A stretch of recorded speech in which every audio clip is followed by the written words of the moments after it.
Hello and నమస్తే everyone. నేను మీ MVN Kashyap. ఎలా ఉన్నారు? అన్షేకబుల్గా ఉన్నారా? మనల్ని షేక్ చేసే విషయాలలో ఇంకొక ఇంపార్టెంట్ విషయం, చాలా బాధ పెట్టే విషయం ఏంటయ్యా అంటే బ్రేకప్. ఈ వీడియోలో బ్రేకప్ అంటే మీరు బిఫోర్ మ్యారేజ్ రిలేషన్షిప్లో ఉన్నా కానీ ఆర్ ఆఫ్టర్ మ్యారేజ్ డివోర్స్, నేను ఈ రెండిటిని నేను బ్రేకప్ కిందనే కన్సిడర్ చేసి ఈ వీడియో చేస్తున్నాను. సో బ్రేకప్ అనేది మనిషిని ఒక రేంజ్లో షేక్ చేస్తుందండి. ఇమోషనల్గా, ఫిజికల్గా, సమ్టైమ్స్ ఫినాన్షియల్గా కూడా షేక్ చేస్తుంది. బ్రేకప్ పెయిన్ ఎంత భయంకరంగా ఉంటుందో నేను ఒక ఎగ్జాంపుల్ ఇస్తానండి. ఇప్పుడు ఫర్ అన్ ఎగ్జాంపుల్, ఒక వ్యక్తి 10-15 రోజులు అసలు ఏమీ తినలా, కడుపు మండిపోతోంది ఆకలితో. ఆ వ్యక్తికి మంచిగా 4-5 వెరైటీలతో మంచి రుచికరమైన భోజనం ఆఫర్ చేస్తే చాలా సంతోషిస్తాడు. ఆ వ్యక్తి సంతోషించి తొందరగా అన్నం తింటుంటే 2-3 ముద్దలు తినంగానే ఆ భోజనం ప్లేట్ని మనం గుంజేసుకున్నాం అనుకోండి, ఎంత పెయిన్ వస్తుందండి. ఆ వ్యక్తికి ఫస్ట్ ఏమనిపిస్తుంది, అసలు భోజనం పెట్టకుండా ఉంటే బాగుండేది కదా, 2 ముద్దలు తినంగానే లాక్కోవటం ఏంటి. బ్రేకప్లో కూడా అంతేనండి. ఎవరైతే ప్రేమ అనే ఇమోషన్ని ఎక్స్పీరియన్స్ అవ్వటానికి తహతహలాడారో వాళ్ళు ఒక రిలేషన్షిప్లోకి వెళ్ళి కొన్ని రోజులు రిలేషన్షిప్లో ఉండి బ్రేకప్ అవ్వగానే వాళ్ళ మైండ్లో ట్రిగర్ అయ్యే ఫస్ట్ థాట్ ఏంటంటే, అసలు ఈ వ్యక్తి నా లైఫ్లోకి పరిచయం అవ్వకుండా ఉంటే బాగుండేది, అసలు నేను ఈ రిలేషన్షిప్లోకి ఎంటర్ అవ్వకుండా ఉంటే బాగుండేది, అసలు ఈ అమ్మాయి నా లైఫ్లోకి ఎందుకు వచ్చింది, లేకపోతే ఈ అబ్బాయి అసలు నా లైఫ్లోకి ఎందుకు వచ్చాడు. బ్రేకప్ అవ్వటం ఆకలితో ఉన్న వ్యక్తికి 2 ముద్దలు భోజనం పెట్టి భోజనం తీసేస్తే ఎంత బాధ కలుగుతుందో, కొన్ని రోజులు ప్రేమ అనే ఇమోషన్ని టేస్ట్ చూపించి వదిలి వెళ్ళిపోతే ఆ వ్యక్తికి కూడా అంతే బాధ కలుగుతుంది.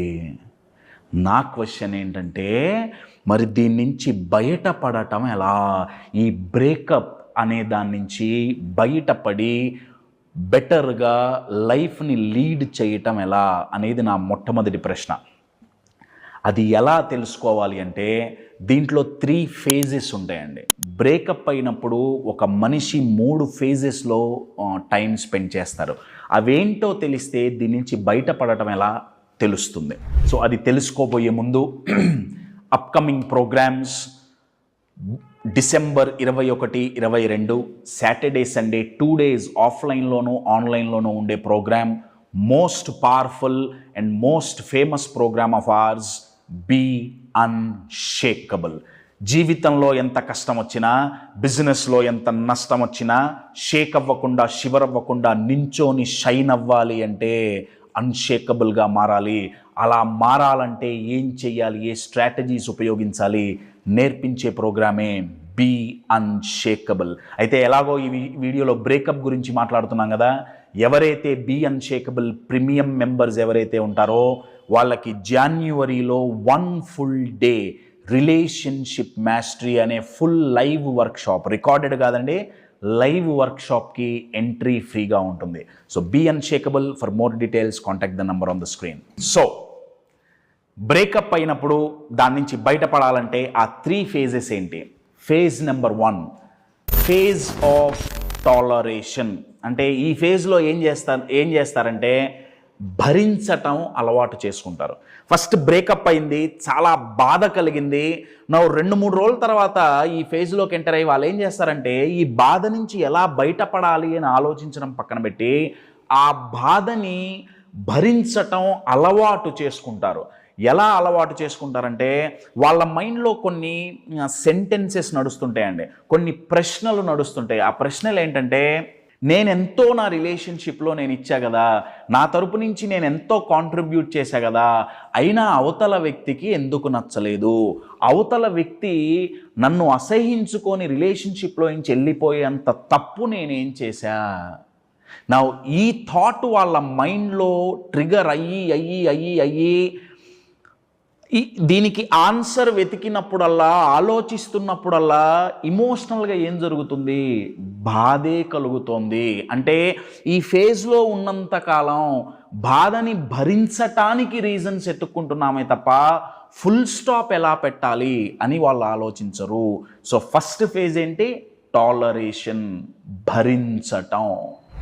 సెకండ్ ఫేజ్ ఏంటంటే ఆ పెయిన్ భరించి భరించి భరించి చికాకు బుట్టి తట్టుకోలేక దీని నుంచి ఎలా బయటపడాలి అని ఆలోచించటం మొదలు పెడతారండి. ఈ ఫేజ్కి నేను పెట్టుకున్న పేరు ఏంటంటే స్టెప్పింగ్ అవుట్. ఈ ఫేజ్కి పేరు. నా ఇక్కడ వచ్చే ఛాలెంజ్ ఏంటంటే ఇక్కడ వాళ్ళు రియలైజ్ అయ్యారు, అరే నేను బాధపడి చేసిందేం లేదు, పోయిన వ్యక్తి వెనక్కి తిరిగి రారు, అయిపోయింది, నేను ఎలా బయటపడాలి, ఎలా బయటపడాలి అన్నదానికి సెలెక్ట్ చేసుకునే రూట్స్ ఏదైతే ఉన్నాయో ఈ ఫేజ్లో చాలా నెగిటివ్గా ఉంటాయండి. అవి ప్రాబబ్లీ కొన్ని అలవాట్లకి బానిసవ్వటం కావచ్చు, ప్రాపర్ నెగిటివ్ అలవాట్లు కావచ్చు, అది డ్రింకింగ్ కావచ్చు, టూ మచ్ ఆఫ్ స్మోకింగ్ కావచ్చు, లేకపోతే ఇంకేమన్నా మత్తు పదార్థాలు కావచ్చు. వాటికి అలవాటు పడి పెయిన్ నుంచి బయటపడుతున్నాం అన్న భ్రమలో ఉండటం, ఇదొకటి. సెకండ్, కొన్ని అలవాట్లు వాళ్ళు ఎలా చేసుకుంటారంటే చూడటానికి చాలా పాజిటివ్గా ఉంటాయండి, కానీ వాళ్ళ మీద, వాళ్ళ లైఫ్ మీద చాలా నెగిటివ్ ఇంపాక్ట్ అవి చేస్తాయి. అవి ఫర్ అన్ ఎగ్జాంపుల్, ఒక గ్యాంగ్ని తయారు చేసుకుంటారు, ఒక గ్రూప్ ఆఫ్ పీపుల్ని తయారు చేసుకుంటారు, వాళ్ళందరూ బ్రేకప్ గ్యాంగే, వాళ్ళందరూ బాధితుల సంఘం. ఈ బ్రేకప్ గ్యాంగ్తో కలిసి వాళ్ళు చేసేది ఏంటయా అంటే పొద్దున్నుంచి సాయంత్రం వరకు వాళ్ళు చేసే పని ఏంటయా అంటే రిలేషన్షిప్ అంటే ఎంత దరిద్రంగా ఉంటుంది అని ఓన్లీ నెగటివ్ ఫ్రేమ్ ఆఫ్ మైండ్లోనే రిలేషన్షిప్స్ని చూసి నలుగురికి రిలేషన్షిప్స్ అంటే పెయిన్ఫుల్ అని నలుగురికి చెప్పుకుంటూ వాళ్ళు జీవితాంతం రిలేషన్షిప్ ఈక్వల్స్ పెయిన్ అనేది వాళ్ళు నమ్మి మళ్ళీ రిలేషన్షిప్లోకి ఎంటర్ అవ్వకుండా వాళ్ళని వాళ్ళు లిమిట్ చేసుకుంటారు. తద్వారా మళ్ళీ బ్రేకప్ పెయిన్లోకి పోకుండా వాళ్ళని వాళ్ళు కాపాడుకుంటూ ఉంటారు. అయితే ఇక్కడ వచ్చే నష్టం ఏంటంటే ఇది చూడటానికి చాలా పాజిటివ్గా ఉన్న నెగిటివ్ ఇంపాక్ట్ ఏంటంటే అండి, మనకు అవసరం ఉన్నా లేకపోయినా హ్యూమన్ మైండ్కి ప్రేమ, ఆప్యాయత, అటెన్షన్, దీన్ని మేము కనెక్షన్ అండ్ లవ్ అంటాం. ఇది ఒక అవసరం.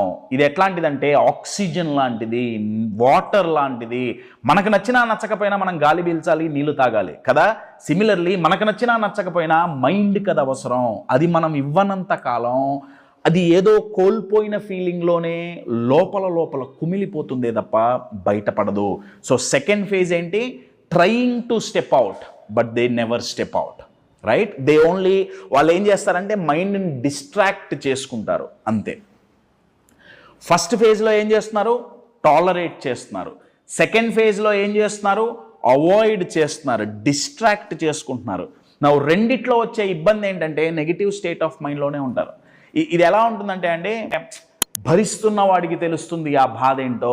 వాళ్ళకి ఎలా బయటపడాలో చెప్పినా, అడ్వైజ్ ఇచ్చినా, స్ట్రాటజీ చెప్పినా వాళ్ళ మైండ్లో ఏం నడుస్తుందంటే మేము భరిస్తున్నాం, బాధ మాకు తెలుసు, మీకేం తెలుసు. నా క్వశ్చన్ ఏంటంటే, బాధను భరించటం గొప్ప అనుకుంటున్నారా? అదేం పెద్ద అచీవ్మెంట్ అనుకుంటున్నారా బాధను భరించటం? అచీవ్మెంట్ ఏంటో తెలుసా? బాధని భరించకుండా, డిస్ట్రాక్ట్ చేయకుండా మైండ్ని ఆ బాధ నుంచి బయటపడటం, దట్ ఈస్ థర్డ్ ఫేజ్ అండి. అది అచీవ్మెంట్ అంటే. ఆ థర్డ్ ఫేజ్కి నేను పెట్టుకున్న పేరు ఏంటంటే సెలబ్రేటింగ్ ద బ్రేకప్. బ్రేకప్ని సెలబ్రేట్ చేసుకోవటం. ఇక్కడ బ్రేకప్ని సెలబ్రేట్ చేసుకోవటం అంటే ఏదో సేడిస్టిక్ మేనర్లో సెలబ్రేట్ చేసుకోవటం కాదండి. మన పార్ట్నర్ని, మన ఎక్స్ ఎవరైతే ఉన్నారో వాళ్ళని నిందిస్తూ అలా సెలబ్రేట్ చేసుకోవటం కాదండి. ఇక్కడ సెలబ్రేషన్ అంటే అర్థం ఏంటంటే, నేను ఈ రిలేషన్షిప్, ఈ బ్రేకప్ నుంచి నేనేం నేర్చుకున్నా, నేను నెక్స్ట్ మళ్ళీ రిలేషన్షిప్లోకి ఎంటర్ అయితే నేను చెయ్యకూడని 3 పనులేంటి, నేను చెయ్యకూడని 3 పనులేంటి అవి గుర్తించటం. నంబర్ 2, పాస్ట్ రిలేషన్షిప్ని మీరు ఒకసారి ఎనలైజ్ చేసుకుంటే చెయ్యకూడని పనులు అంటే మీరు చేసిన తప్పులేంటి, 3టికి ఆన్సర్ దొరుకుతుంది. కొత్తగా చేయాల్సిన ఒప్పులేంటి, బెటర్ థింగ్స్ ఏంటి, మూడిటికి ఆన్సర్ దొరుకుతుంది.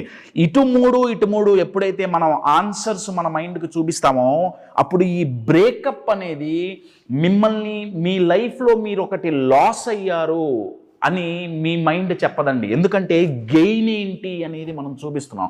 బ్రేకప్లో వచ్చే ఛాలెంజ్ ఏంటంటే నేను ఒకటి కోల్పోయాను అని మైండ్ భావిస్తుంది. అరే నువ్వు కోల్పోలేదు, ఇన్ఫ్యాక్ట్ నువ్వు లాభపడ్డావు, నువ్వు లాభాన్ని పొందావు అని మైండ్కి చూపిస్తే బ్రేకప్ని నెగిటివ్గా మైండ్ చూడదు. అలా మనకు కలిగిన లాభం ఏంటి అనేది చూపించాలంటే నేను ఇందాక చెప్పిన క్వశ్చన్స్కి ఆన్సర్స్ రెడీ చేసుకోవాల్సి ఉంటుంది. అది చెయ్యాలి అంటే మనం రిఫ్లెక్ట్ చేయాలి, ఎనలైజ్ చేసుకోవాలి. అదంతా ఫస్ట్ చెయ్యాలి అంటే మై డియర్ ఫ్రెండ్స్ మైండ్ అన్షేకబుల్గా ఉండాలి. అందుకే బీ అన్షేకబుల్. ఎవరి మైండ్ అయితే అన్షేకబుల్గా ఉంటుందో వాళ్ళు లైఫ్లో ఎంత ఫెయిల్యూర్స్ వచ్చినా, రిలేషన్షిప్లో, బిజినెస్లో ఎన్ని బ్రేక్స్ వచ్చినా, బ్రేకప్స్ అయినా సరే వాళ్ళు దాని నుంచి బ్రేక్ డౌన్ అవ్వకుండా బ్రేక్ త్రూ అవుతారు. That is the power of an unshakeable mind my dear friends. So మిమ్మల్ని మీరు ఒకసారి అనలైజ్ చేసుకోండి. ఈ 3 phases ఎక్కడున్నారు? టాలరేటింగ్లో ఉన్నారా, ఎక్కువగా భరిస్తున్నారా, or trying to step out అవుదామని ఎక్కువ డిస్ట్రాక్షన్స్లోకి వెళ్ళిపోతున్నారా, or third celebrating the breakthrough, toleration to celebration.